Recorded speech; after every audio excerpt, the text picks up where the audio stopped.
Across the border, in the mountains of Mexico, a new empire has risen.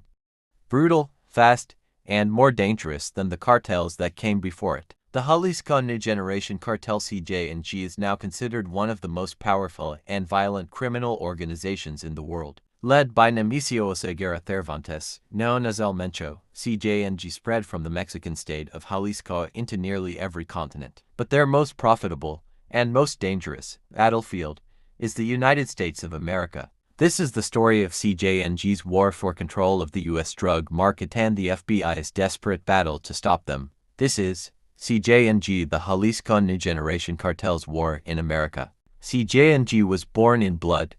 Emerging in the late 2000s after the fall of the Sinaloa Cartel, the group became a splinter faction led by El Mencho. Unlike older cartels like Sinaloa, CJNG didn't just smuggle drugs, they waged open war against rivals, against police, even against the Mexican military. Their calling card was violence.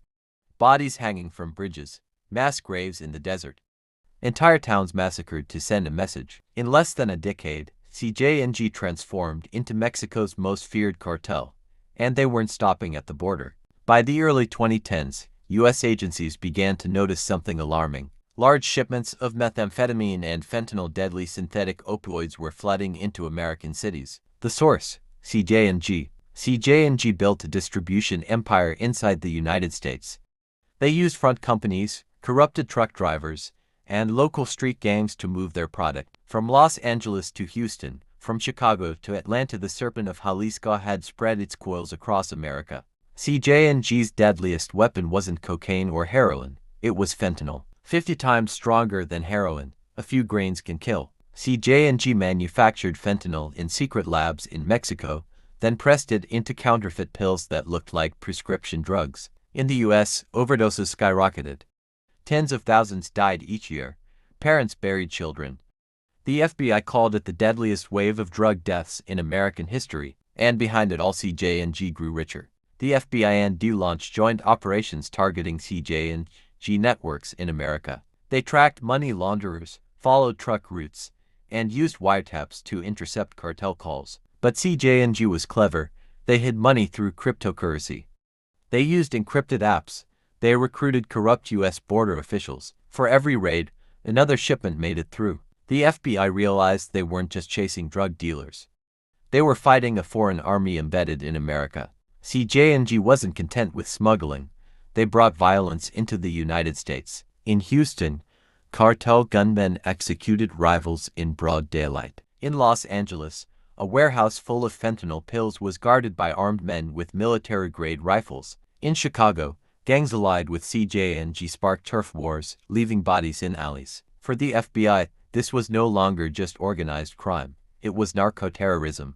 At the heart of it all was El Mencho, a former cop-turned-drug lord. He built CJNG with an iron fist. Though based in Mexico, his orders reached deep into America.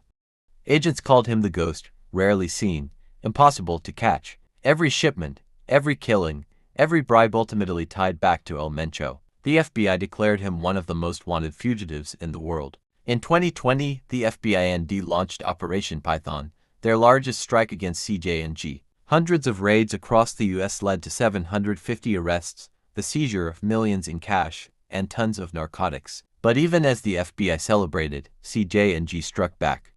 In Mexico, cartel gunmen ambushed police convoys. Judges and witnesses lived in fear. The war was far from over. CJNG's reach wasn't just criminal, it was political. U.S. agents discovered that cartel bribes had touched American border officers, Mexican generals, and even local U.S. politicians. For the FBI, every ally could be a traitor. Even within task forces, suspicion ran deep.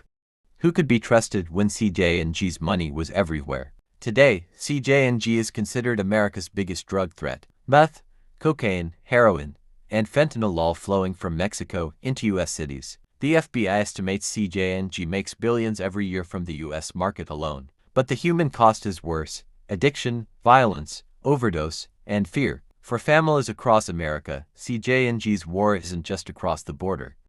It's in their homes, their schools, their children's lives.